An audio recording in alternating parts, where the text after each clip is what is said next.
Hello, what's going on, everybody? Welcome back to another episode of the J Sports Podcast. I'm your host, Joshua Nowakowski, and let's get straight into today's episode. So, if you're watching on YouTube, as you can tell by the pennants in the back, it's NFL, and we're talking Super Bowl because Super Bowl ended about, an hour and a half ago. So, I did a Super Bowl preview. I'm going to do a Super Bowl recap and recap the game, see what happened, and just talk about the game for a little bit. So, without further ado, let's get straight on into today's episode. So, the Tampa Bay Buccaneers won Super Bowl 55, beating the Kansas City Chiefs 31-9. Now, I don't think anybody saw this one coming. I know I didn't. I was listening on the radio today while I was running some errands, and one of the questions was, which one is the least likely outcome? A Tampa Bay blowout, Tampa Bay wins in a close game, Kansas City blowout, or Kansas City in a close game? And everyone on the radio said Tampa Bay blowout. And that's just exactly what happened. Tampa Bay blew out Kansas City. I mean, Kansas City had no momentum whatsoever. And, we'll get into things that went wrong with Kansas City, but Tampa Bay had such a great game plan, and Tom Brady does it again, winning his his seventh Super Bowl in his career. First with Tampa Bay, he had 6 with New England, his first with Tampa Bay in 1 year. Absolutely crazy. Just so crazy. And I didn't have the Bucs making it to the Super Bowl at the beginning of the season. A lot of people didn't, but you never bet against Tom Brady. I think that's the lesson learned, is never ever bet against Tom Brady, because he will always prove you wrong no matter what. And he did that again. Everyone was talking about the matchups between Mahomes and Brady, this and that, and I don't want to get into the legacy thing. Can Mahomes dethrone Brady? Now that he's lost, I don't want to talk about that. I just want to talk about the game. I don't want to talk about the legacy part of Mahomes versus Brady and that. I want to talk about the actual matchups that happened in the game. So the big one was the Buccaneers defensive line versus the Chiefs offensive line, and it went about how we expected it to go. The Chiefs really had 3 position changes. They moved Mike Remmers from the right side to the left side. They had another injury on the left side as well, and then they slotted in someone else on the right side for Remmers moving to the left. So they had 3 different offensive linemen, and it showed. Patrick Mahomes, I mean, you can say all you want, he threw 2 interceptions, his stats didn't look that good. Dude, look, he had no time to throw the ball. How many times was it within a second or two of being snapped? There was pressure, immediate pressure on Patrick Mahomes. And the Buccaneers defense, I give that defensive line and that defense so much credit and a ton of props, because they did their job. They got to Patrick Mahomes, they made him uncomfortable, and the corners did their job. They stopped Tyreek Hill. Travis Kelce, he went over 100 yards, but, I mean, he wasn't a big threat, I feel like. He wasn't a big threat out there, He had a couple of drops, and this Chiefs team just didn't look good. They did not look like the Chiefs we've seen all season long. This was Patrick Mahomes' first double-digit loss in his NFL career. Last time he lost by double digits was in 2016 to Iowa State, back in his Texas Tech days. So that's how long it's been since Patrick Mahomes has lost by double digits. And, I mean, he did all he could. If you watch that game, look at some of the throws he was making. I mean, there's that one throw where he was falling on the ground. He threw it side on, perfect spiral. It was 4th and goal in the 4th quarter, and it hit the running. It was the receiver, but it was their running back. Hit him right in the forehead, right on the crown of the helmet, and he was making great throws. He had a lot of drops, and Patrick Mahomes did his part. I'll go over Mahomes' stats for the game, and I think they don't really determine what an effort he put in. He was 26 of 49, 270 yards and 2 interceptions, but Kelce had some drops. Tyreek had a drop or two. So he was not getting any help. And yeah, Kelsey went for 10 catches, 133 yards. Hill had 7 catches, 73 yards at the end of the game. I don't know. Like, I think Mahomes really, he did the best he could. You're dealing with 3 new players on the offensive line in the Super Bowl. And he was getting pressured so fast and so much. Like, every single play, there was pressure getting to Mahomes. And, there was nothing he could do. He did his best to give himself as much time as he could. And that's, he did the best he could. I give Mahomes credit. He put in a good effort this game because he gave his players a chance to make a play all the time. He only got sacked, I think, twice the whole game. I'll double check. Yeah, 3 times. He was sacked 3 times. He also had 5 rushes for 33 yards at the end of the game. By the end of the game, but so he got sacked 3 times. I haven't seen a stat on the pressures. I'll try and find it. But I know he was pressured like every single play. It was insane, and they were hitting him too. They were hitting him hard, and he was limping a little bit, and it was just a rough game for Patrick Mahomes, really, and it wasn't really all his fault, in my opinion. Now let's look at the other side. Tom Brady and that offense, they had an excellent game plan for this Chiefs defense. They attacked this Chiefs defense, and Brady was not afraid of them. Brady ends the game 21-29, 201 yards, but threw 3 touchdowns, no interceptions. Tampa Bay did not turn over the ball once at all. They had a really clean, really good game. They only punted 2 or 3 times, I think. So Brady had a good game. Leonard Fournette, 18 carries, 89 yards, and a touchdown. He also had like 40 receiving yards. And how about Rob Gronkowski? 6 receptions, 67 yards, and 2 touchdowns. Yeah, okay, so Kelsey had more yards than Gronk, but Gronk was the best tight end on the field. Let's just be honest. Gronk was the best tight end on the field, which if you told me 2 weeks ago when this Super Bowl matchup was picked, when it was Chiefs versus Bucks, and you told me the best tight end at the end of the game would be Rob Gronkowski, I would have said, maybe, but I don't know. Like, I would have been like Travis Kelsey, and even Cameron Brate, he's been, for most of the season, he was getting more of the targets than Gronk was, so I would have been a little bit, I would have said, maybe, I don't know, though. But Gronk had himself a game, got himself 2 touchdowns, 67 yards, had some big plays for the Buccaneers offense. Leonard Fournette went off. Antonio Brown added a touchdown. So, this is the Brady effect. Tom Brady goes to Tampa Bay. And in the Super Bowl, all 4 touchdowns that were scored by the Buccaneers came from players who signed after Brady signed or players that Brady wanted to bring in. Rob Gronkowski came to Tampa Bay after Brady signed. Leonard Fournette, he signed later on as well after the Jaguars released him. He signed and wanted to play with Tom Brady. And then Antonio Brown was signed in late October, and he wanted to play with Tom Brady, and Brady really wanted him. And, those were all the touchdowns. No Mike Evans, no Chris Godwin. All of the touchdowns came from new players for the Tampa Bay Buccaneers. And I need to, quick shout out to Levante David. To Levante David on the Tampa Bay Buccaneers defense. Holy macaroni. Levante David and where is it? And Devin White. Those 2 linebackers had themselves a hell of a game. A hell of a game. Let's go over White. He had 12 total tackles. So Devin White had 12 total tackles, 2 tackles for losses, and a pass deflection. Levante David, 6 tackles and 2 pass deflections. And let's see, QB hits Patrick Mahomes. He got hit 8 times that game. A total of 8 times Patrick Mahomes got hit that game. But, how many pressures were there in that game? I can't find a stat here for the pressures, but Patrick Mahomes was pressured. Oh, and also Devin White added an interception at the end of the game. So Levante David, Devin White, and that Buccaneers defense. Those are just a few players I mentioned. Shaq Barrett, Jason Pierre-Paul, they had some pass deflections.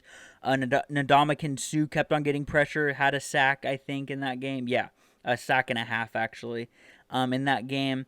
Shaq Barrett, Antoine Winfield Jr., those guys had themselves a hell of a game for the Tampa Bay Buccaneers. And really just Patrick Mahomes had no time to throw. That's what everyone's gonna talk about. Patrick Mahomes had no time to throw the ball. And that's why the Tampa Bay Buccaneers won this game. They got pressure to Mahomes, and their offense could not be stopped that game. And that's just crazy. It's just crazy what happened because nobody was expecting that. Everyone said, "Oh, the Chiefs could blow out the Bucs, or it'll be a close game." No one said, "Oh, the Bucs are gonna blow out the Chiefs." But just a great game by the Tampa Bay Buccaneers overall offense and defense. But let's talk quickly just about the struggles of the offense from the Kansas City Chiefs. So I'm just looking at some numbers here. This was the first time dating back to Patrick Mahomes' college days where the Chiefs did not score a touchdown, or Mahomes did not score a touchdown. They ended with 3 field goals. That's it. 9 points, no touchdowns. And that was the first time in his NFL career that happened. And it marked just the third time in Mahomes' career that the Chiefs have trailed by more than 14 points at halftime. The other 2 times against Tom Brady back in New England, Week 6 in 2018, and in the 2018 AFC Championship game. And just so I'm going to talk about this, get this out of the way. The penalties. So, yes, there were a lot of penalties called on the Chiefs, but they were valid penalties. Like, Chiefs fans, you cannot even say, "Oh, the refs rigged the game. Oh, it was all the refs." You lost 31-9, and those pass interference calls at the end of the half, here's what I'll say about them. The first one was a little bit questionable. A little bit questionable. Second one, that's pass interference. He had his hands all over Mike Evans. He was grabbing his shoulder pad around his hips. That was an obvious flag. So don't complain about the penalties. Say, "Oh, there's the penalties. That's why we had such a bad first half." No, it's because Mahomes had no time to throw the ball. And all these holding calls against the offensive line. Yeah, because they couldn't stop the Bucs' defensive line. So don't be going around complaining about how, the game was rigged and they wanted Brady to win and all is the penalties. It was the penalties. Like, no, it was not the penalties. It was not the penalties. But you play a clean game, maybe you have a different outcome. The penalties I thought maybe a little bit excessive, but they were all pretty valid penalties. They were, the only one that I thought was somewhat questionable was the pass interference call on the deep ball at the end of halftime. That's the only one I thought was a little bit questionable. But he did, and the only reason it was questionable is because maybe it was uncatchable. That's it. That was pass interference. It was the ball catchable? And, you can debate whether it was or whether it wasn't. I was okay with the flag. And, oh, man, look at that. There goes see, that Chiefs banner just fell. It's just like how they played in the game. They just tumbled. I won't worry about it. I'm just going to keep going with it. But yeah, that explains the Chiefs in a nutshell today. They just fell over. But yeah, so those are just some of the stats of the game, and just a poor game from the Chiefs, poor execution, and it was the battle, offensive line versus that defensive line, and that defensive line got to Mahomes, and Tyreek Hill really was irrelevant until when it was garbage time in the game. Same with Travis Kelce. But a really great game plan from the Buccaneers. They played a great game. And Tom Brady, 7th Super Bowl, absolutely amazing career for him. And he's still got more in him. He wants to play till he's 45. So he's going to go for another Super Bowl next year, hoist another Lombardi trophy. Brady also won Super Bowl MVP. No one's really surprised by that. We kind of all expected that to happen with the game he had, the 3 touchdown passes, and only 8 incompletions out on 29 throws. That's a pretty good game, well deserving of Tom Brady to win that. But it was, I was hoping for I was hoping for a better game. Yeah, but good for Tampa Bay. I predicted the Chiefs. I was wrong again. Danny Stepanovich, he picked the Bucs in a lot closer of a game. He said 31-30. I said 37-30, so we were both wrong. He was right on who he picked, so good job, Danny, on getting the team right. And he's probably out there celebrating his Chiefs victory, or his Buccaneers victory right now as a Bucs fan. So good for him. But I just want to quickly talk about the Weeknd's performance at halftime. I loved it. I thought it was a great performance. I thought it was really cool. I like his music. I'm a big fan of him, and I thought the performance was really cool. I liked all the dancers he had, and with the face, not the face, the gauze wraps around their face, and like the face bandage, and going inside that gold, the little gold building and swinging around and making you look all dizzy and stuff. It was a really great performance, and I really liked it. But I was hoping for a more competitive game. Of course, I was hoping for a more competitive game, but I thought it was a good job, Tom Brady. The Buccaneers executed. That's all I can say is the Buccaneers executed their game plan. They knew what they needed to go out and do, and they did it. And the Chiefs couldn't do that. The offensive line couldn't stop the Bucs defensive line, which that was the matchup of the game, was how can the offensive line do against the defensive line. So, and Mahomes did his best. He was scrambling around, extending the plays for as long as he could, and unfortunately, he couldn't get the job done, but he's going to be back. He's got a long career ahead of him, and I don't want to sit here and talk legacy. Oh, is it going to be Brady, Mahomes at the end? Who's the GOAT, baby? Like, Brady's the GOAT. He's the greatest of all time, the best to do it. And a debate that we can have, I'm not going to do it today, but is Brady the greatest winner in team sport history? And you can really make the argument for it now. I really think you can. I don't want to go into it. I just want to recap the Super Bowl. I just want to sit here and talk about it because it was a great game for the Bucs. They proved all, when they were 7-5 after they lost to Kansas City, and then I was like, are they even going to make the playoffs? Like, what are they going to even make the playoffs? And they go on this run. They don't lose. They didn't lose. They haven't lost since that game. They haven't lost since that game. And it's just crazy to me to think about a team makes a couple of changes and they go from last year being 7-9 to Super Bowl champions, right? Last year they finished the year 7-9 with Jameis Winston. They get Tom Brady, they get Gronk, they get Leonard Fournette, they get Antonio Brown, and they just go on a run. And props to the Bucs. I did not have them winning the Super Bowl. I did not think they would do it that fast, but man, what a great season for the Tampa Bay Buccaneers. And Chiefs fans, don't worry, they'll be back. Chiefs are going to be back, and they're going to be a powerhouse for a while. But it was a great. I thought, it was an entertaining game, even though it was 31-9. I was watching every minute of it. Watching every minute of it and going, it's Mahomes. He can always come back. When they didn't score in the fourth quarter to open up the quarter, that's when I was kind of like, all right, this game's over. But I still watched, and I really enjoyed the Super Bowl. Congratulations to Tom Brady on winning his 7th Super Bowl, and I'm sure he's going to look to go back-to-back next year. But I want to thank everyone here for listening. If you're listening on Spotify, watching on YouTube. If you're watching on YouTube, I'm sure you will see the new intro I had before my video. And I also have a brand new outro that's going to be after my video. Also have the new logo. That is all my amazing girlfriend, Alyssa. That was all her. Spent hours helping me make that, and she did a good majority of it. And so a quick thank you, Liz, for doing that. I really appreciate it. I appreciate all the support I get. And if you enjoyed this video, subscribe to my channel if you haven't already. If you're listening on Spotify, follow me on Spotify. Follow me on Instagram.